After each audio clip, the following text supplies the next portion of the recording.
Teachers का method of teaching भी देखते हैं, स्टाइल ऑफ टीचिंग भी, अगर उसमें कोई कमी होती है तो वहाँ टीचर को गाइड करते हैं और इस तरीके से करते हैं कि उनको फील भी ना हो, यानी मॉडल लेसन देते हैं।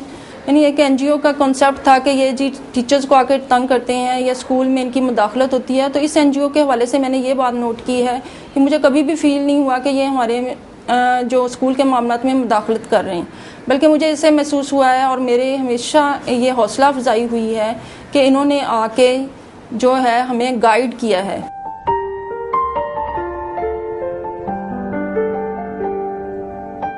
अस्सलामु अलैकुम, मेरा नाम हाफिज़ मोहम्मद अज़ीम, मैं बतौर हेड मास्टर यहाँ 7 जून 1999 से हूँ।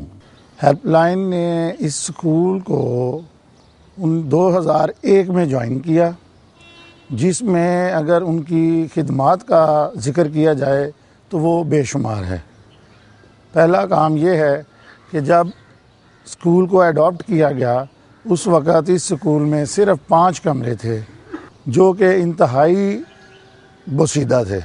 अब तक जो 9 जुलाई 2011 तक तकरीबन 16 के करीब कमरे बनवाए हैं और स्कूल का सहन जो कि तकरीबन 10 किनाल पर मुश्तमिल है तकरीबन 7 फुट गहरा था। जब बारिश होती थी तो ये जोहड़ बन जाता था और स्कूल में बच्चों को छुट्टी देनी पड़ती थी। मुस्तकबिल में अगर हेल्पलाइन हमारे साथ इसी तरह चलती रहती है और जो कि अल्हम्दुलिल्लाह बहुत अच्छे तरीके से चल रही है। सेहत के शोबा में हमारा सबसे पहला कदम था सुरैया अजीम हस्पताल वक्फ में यूरोलॉजी वार्ड की तामीर और तकमील में हेल्पलाइन की जानिब से 4 मिलियन रुपयों का अतिया। शहर के मुख्तलिफ इलाकों में 5 फ्री डिस्पेंसरीज का क़याम, जहां मरीजों को मुफ्त तिब्बी सहूलियात दी जाती हैं। इसके अलावा ऐसे मरीज जिनका इलाज जहां मुमकिन नहीं, उन्हें बड़े अस्पतालों में मुकम्मल इलाज मुआलजा के मौके फराहम किए जाते हैं।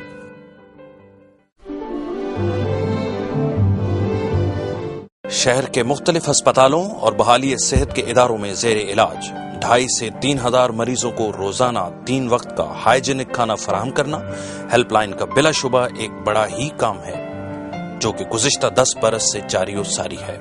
मैं doctor Mohammad Akram, medical superintendent गुलाब देवी हॉस्पिटल आपसे मुखातिब हूँ। मैं अपने डोनर्स का अगर तारफ़ कराऊँ तो शायद मुझे घंटे लग जाए, मैं तारफ़ न करा सकूँ।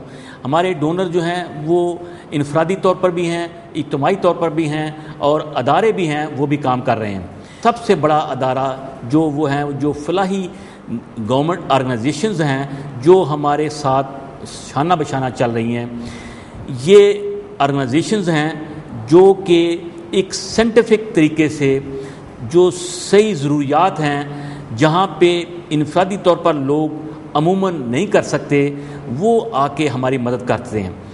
इन फलाही अदारों में से, इन खैराती अदारों में से जो एक बहुत बड़ा अदारा जिनका मैं नाम लूँगा वो हेल्पलाइन है। मेरा इनसे पिछले 6-7 साल से वास्ता है। इनकी जो सर्विसेज मैंने देखी हैं कि खिदमत तो इंसानी खिदमत करते हैं, ह्यूमैनिटी की खिदमत करते हैं, लेकिन इनकी अप्रोच जो मुझे अपील की वो बड़ी साइंटिफिक, लॉन्ग लास्टिंग और परमानेंट लेवल पे होती हैं। तो हेल्पलाइन का जो सबसे बड़ा अच्छा तरीका ये है कि ये साइंटिफिक तरीके से उस चीज़ों को देखते हैं, पहले वर्क करते हैं कि इनको किन चीज़ों की ज़रूरत है और इनको किस तरीके से डेवलप करना चाहिए।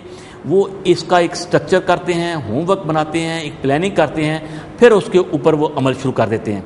तो एक उन्होंने बहुत इम्पॉर्टेंट हमारा जो वीक पॉइंट था या जो हमारी ज़रूरत थी उसको पकड़ा, वो था वो किचन जो कि मरीज़ों को खाना देता है।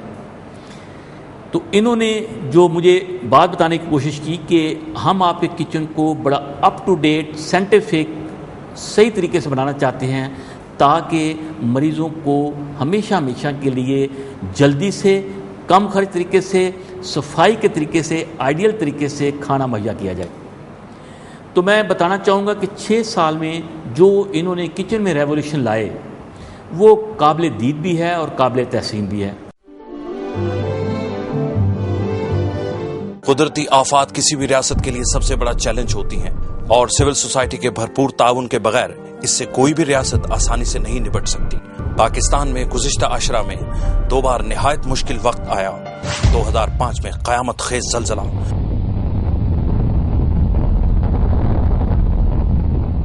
اور 2010 میں تباہ کن سیلاب۔ ہر 2 مشکل ادوار میں ہیلپ لائن اپنی ذمہ داری مکمل اخلاص اور لگن سے نبھاتی رہی ہے۔